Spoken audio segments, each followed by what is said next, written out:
Hey guys, welcome back to my channel. Here it is, chapter 6. Presumptuous.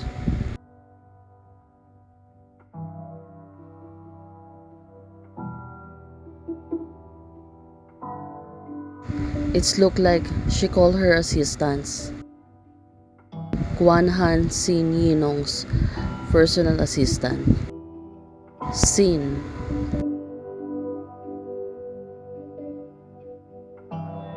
Then she's pointing to keep quiet because Yao Yao is sleeping. What do you think, guys? What are they going to do? She was summoned at the midnight. Did they go to somewhere? They was still at the hotel. I think they will go in somewhere.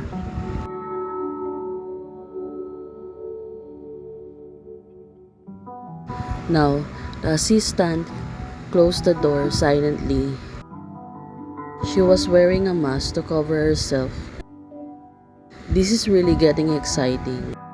On the last part, she also have someone. Well, what do you think, guys? Is she going to that girl? Does she have another girl?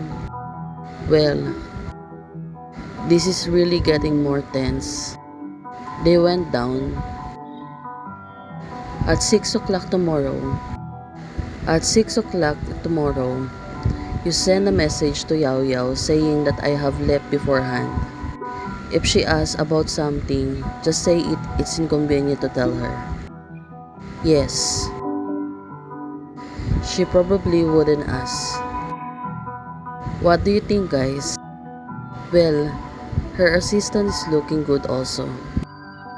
Look at her. Is she pretty, right? Now she said, so much better. Hey, it's cruel, you know. You hurt her last night by saying that you have another girl. They already left the hotel. Well, what are they going to do? Why they need to leave at midnight?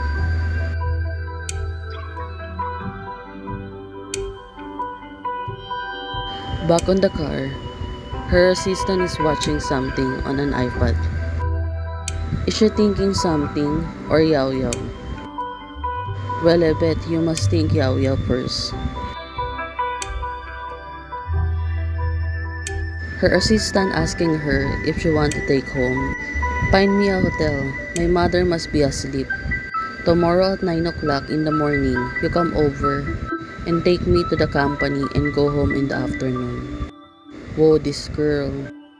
She didn't sleep on Yao Yao. Okay then, I'll make an appointment with your psychiatrist for the afternoon of the day. After tomorrow, there's a magazine's cover shoots in the morning. Okay.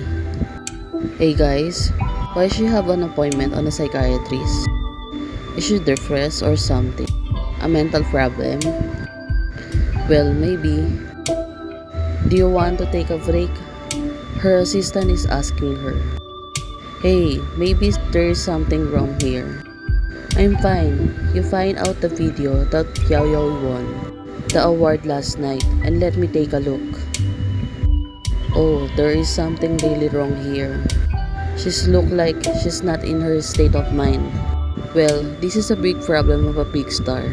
What they only want to see. They didn't know they were suffering also. Her assistant put the video onto her. Now she's playing into it. On the other hand, Yao Yao looks sad. The candidates for our Best Actress award this time are the 4 girls shown. They are all the candidates.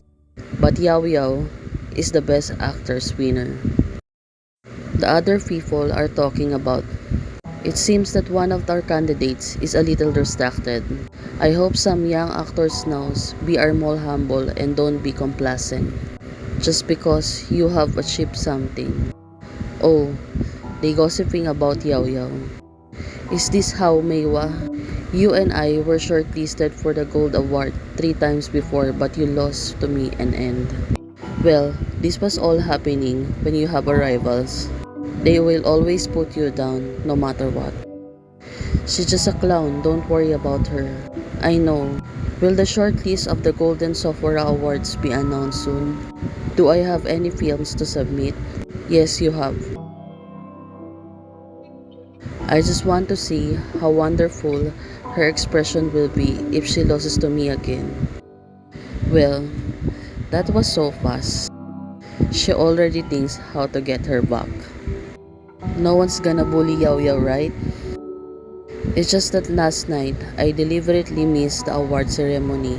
In the distance, it was indeed a pity that I didn't see her win the Best Actress award. Wow, she really fond of her, but she didn't really say it. Well, I guess she had her own way of showing her love. If I've been sitting in the audience, what would she have said to me? She probably wouldn't look so bad. Well, that's her fault maybe. The sweetheart's contracts only last for 1 year. I must leave her as soon as possible. Oh, hey guys, it's only a contract between her. Hey, what's all about this? Back on the hotel, when Yao Yao is still sleeping, well, she will wake up again without seeing her on her side.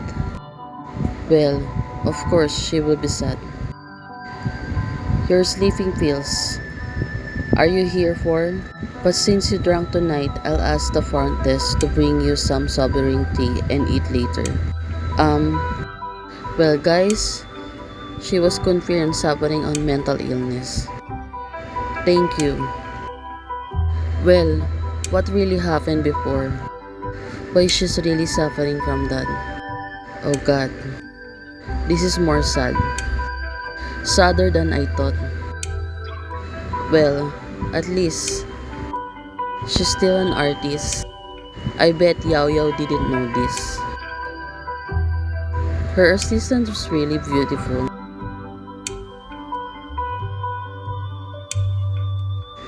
Look at her smile. She's really gorgeous. I'm your assistant and this is what should I do. Go to bed early. I will come to pick you up tomorrow morning. Good night. On the next morning, now Yao Yao is awake. What do you think guys? I bet she will sad again.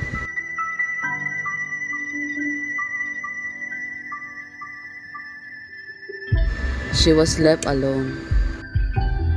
Yao Yao didn't know this, that she was suffering on mental illness. What do you think Yao Yao do if she know this? She was slowly opening her eyes. Sister? Yeah, she find her sister again. But on the other hand, the person was not there. She pick up her phone. She will read if anything message was left. I hope they send a message before they leave. Guanham left her a message. I have to leave beforehand. That was a short message. They didn't explain where did they go.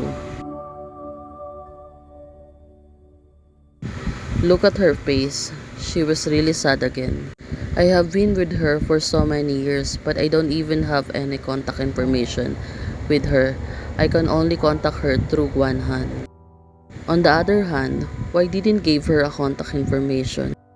It's like she will vanish anytime soon or later. Also for my sister, I'm just one of her lovers. Well, she really said that before. From a moment I signed a contract with her, my relation with her was just for the front. Oh God. Her relationship with her is a front. It's a contract. That's why she leave and goes. This is more interesting. Let's hope there's a better chapter in the future. Hey guys, thank you for watching. Please like, share, and subscribe. Bye.